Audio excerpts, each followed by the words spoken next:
Hi, my name is Cindy Williams and I'm a teacher of students with visual impairments at North Dakota Vision Services School for the Blind. I have worked here since 2002 and today I'm going to talk to you about functional vision evaluations, focusing on infant ones and also touching on elementary age students. I hope you enjoy our video and learn lots. Before we dive into the actual functional vision evaluation, I want to share some tips of the trade with you. First and foremost, you want the child or infant to be comfortable. If necessary, allow them to be with people they know or build a rapport with them and just allow them to be in their natural, comfortable state.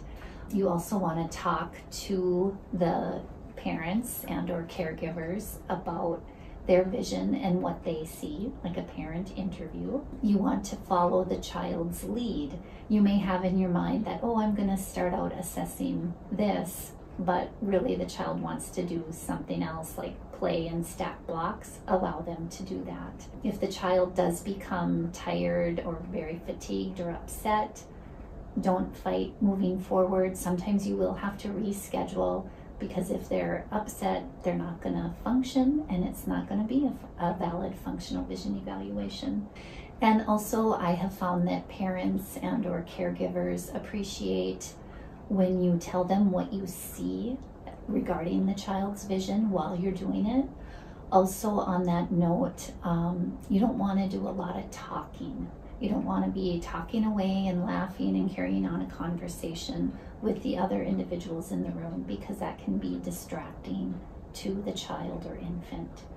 So those are just some basic tips. Next step, when you do your functional vision evaluation, of course, you're going to want to take notes or keep track of what you're doing. And this may be different for different individuals. Myself, I've tried numerous things. I do have a one-page sheet, almost like checklist that I make notes on, and it goes over the different things that I assess or that should be assessed in a functional vision eval. There are various ones out there online. Some people also use their iPad or computer, whatever, they do it electronically. You will find what works comfortable for you. To me, it's just easy to quick jot a note on a piece of paper, but also you can make a fillable form. When conducting a functional vision evaluation, it's nice to have various materials, of course, available. I tend to have a bag for like elementary age students and a bag for infants and toddlers. For infants and toddlers, a lot of times you can use toys that they have in the home, but some basic things that I like to have on hand is a black flat, this happens to be Velcro surface, or felt surface, excuse me, that provides high contrast. Of course, a pen light to look for pupillary response can be helpful. Some attractive objects or toys that get their attention. A lot of times like little lights like this are fun to have. Slinkies are a good thing to have as well. You can do different things with that. Balls of various sizes, like can they follow a ball as it rolls away from them or rolls towards them? Having them pop bubbles is another good thing. Do they reach for something that's visually appealing and can they pop that bubble? Basic like beads for doing peripheral vision as it comes from behind, and do they see that in their periphery? Books, like an I Spy book for younger kids where they have to find an object on a cluttered background. And then of course for older students you can use a more in-depth kind of I Spy type book. Depth perception for little ones can be stacking and toys. For stereopsis, I like to use the butterfly, and I will say put on your magic glasses and tell me if you can see something in there, and it works out well. Like I talk about how this is just gray and fuzzy and nothing, and I say sometimes when you put on the magic glasses you'll see something. For older kids, 2 standard charts like the LEA numbers, crowded and uncrowded, or the LEA symbols. And then for distance, the LEA chart, this is assessing at 10 feet. And then to ask them what they call these items before you assess them. Like say, what is this? Oh, this is a circle. This, is it a heart or an apple? Ask them, what do you call this? And whatever they call it, that's what they'll call it throughout. What is this? A house. So before I step away, I just say, what is this a picture of? So talk that through so they don't get confused or worried, and just follow their cue on what they call the item, an apple or a heart. So lots of fun toys, and it's good just to assemble your kit, have things on hand. Sometimes too, something simple like this, for elementary age students, if I stand 10 feet away or 15 feet away, can they identify a 2D picture image that's about 2 inches? Can they read this size font? You can use the clock in the classroom for functional reading at a distance. And then if you find they have a hard time at a distance, start out close and figure out, okay, at what distance do they start to have difficulty seeing. Plus an occluder, you know, for doing, I guess we didn't cover that, but for older kids, you can do the cover uncover test to look for tropias. And then I use cake decorations too, the 1 millimeter or the little round ones, and then like stars or butterflies. Sometimes you can find fish. Those are generally 3 millimeter, and there's an acuity that goes with each size at about 12 inches away. Another thing that is a must in every functional vision evaluation kit is a tape measure. And my mom actually bought me this tape measure as a gift. And because you're measuring all the time, you know, how far away are they, even at near distance. And another thing I like is a simple pointer when you're up at like an eye chart, and it, you know, it's fun to point, but you don't want something too distracting where it takes away from what they're focusing on. In the following videos of our evaluation, you will see cute little Jonah, and he is about 23 months old. He has ptosis, a drooping of the right eye. He also has hypotropia of the right eye, which is an eye misalignment where it tends to go downward. So that would be a muscle imbalance. And a lot of times he has a chin up posture when he looks, and that would be due to the ptosis. In this evaluation with me, I have my coworker, Erin Storhoff, who is also a teacher of students with visual impairment, and of course Jonah's mom, and an early interventionist as well. Here we are assessing distance visual acuity, and this is called the McDowel or the red pom-pom test. It's a simple test where the evaluator stands 10 feet away, and it's important to have a blank space behind you, a not cluttered wall. You want a blank wall, and there's various size pom-poms, and the pom-poms suggest what the visual acuity is based on the person being evaluated following the pom-pom down. And in the video you can see that he does watch, or at times does not watch, the pom-pom fall to the ground. Jonah's visual acuity, his near acuity, was assessed using the LEA grading paddles. And this is a test of preferential viewing where the evaluator sits about 3 feet away. One paddle is gray and the other paddle is striped, and gradually the stripes become smaller and smaller, and the individual should look at the striped paddle. The subject will stop responding to the striped paddle, indicating that that's at the level what their acuity is.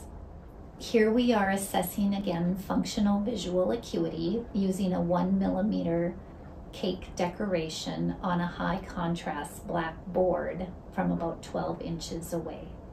Functional depth perception can be assessed by doing things, just normal play, such as stacking blocks, putting things into a container, such as a shape sorter.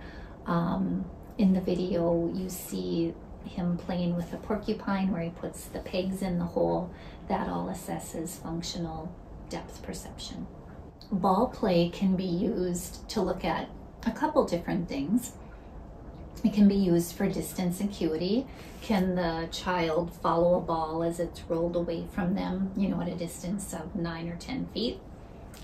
Also, when a ball comes towards them, do their eyes track and converge as that ball is coming in? Tracking involves visually following a moving target. Tracking skills that are first to develop is to track horizontally, and you can use various different items to assess tracking, a toy. Again, try and to use visual only, but sometimes we do use, lighted things like something like this, and that's fine. But you want to assess tracking horizontally, vertically, diagonally, and circularly. And then the most efficient way to track is with the eyes only.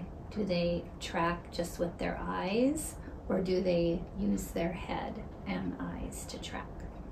Convergence is the ability to maintain focus on an oncoming object. A lot of times it's brought towards your eyes and your eyes converge. It is difficult to assess in infants and toddlers many times. It doesn't have a major impact on their daily functioning.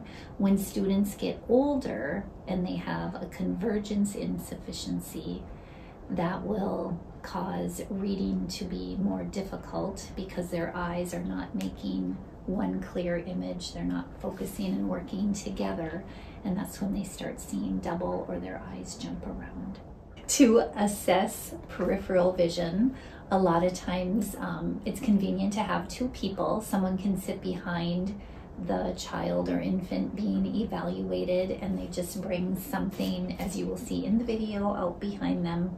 And if they see it at a certain degree, they have peripheral vision on the left and right as they fixate on something in front of them. Shift of gaze is the ability to fixate on one object and then fixate on another. Sometimes you can do this holding up various toys in different visual fields. Another fun way to assess it is if there are numerous people around an infant or toddler, and then when someone talks, they turn to look at the different people. They're shifting their gaze to look. When assessing a defensive blink, so when something comes at you, a child should automatically blink. That's called a defensive blink. There's also two other blinks. When you touch the eyebrow, the McCarthy's, they should blink. Sometimes with more medically involved kiddos, you might want to assess those. And then also the nasopalpebral reflex is touching the bridge of their nose, and they should blink. When conducting a functional vision eval, you want to look at the appearance of the eyes and note any irregular appearance, such as drooping of the eyelid, ptosis. If the pupils, sometimes they could be misshapen or anything like that, an abnormal appearance. A pupillary response occurs. You take a light and you can look and see if their eyes dilate and constrict. Sometimes I've just brought an infant or toddler into a dark room, and as you walk out, you can see their pupils change. So that's a good way to assess the pupillary response. General fixation is the ability to locate and fixate on an object, and then from that point they will move into reaching on a visual cue if they see something and reach for it. A direct reach, do they overreach or underreach? That can be an indicator of something going on with their depth perception. So those are all things to look for. And fixation just naturally kind of falls into the evaluation as you're looking at them fixating on various things that you display in front of them, or as they're stacking blocks or looking at cake decorations on a background, those types of things. Another thing is if you use books, you can ask them to point to a particular item in a book. sometimes like the little I Spy or Little Critter usually has a spider, I think it is, in their books, and then you can say, can you find the spider? And then they point. So those are fun ways to assess that. I hope you enjoyed watching this video focusing on infant and toddler functional vision evaluations and touching on older students as well. Wish you the best in your vision coursework, and I look forward to you guys joining such a wonderful profession.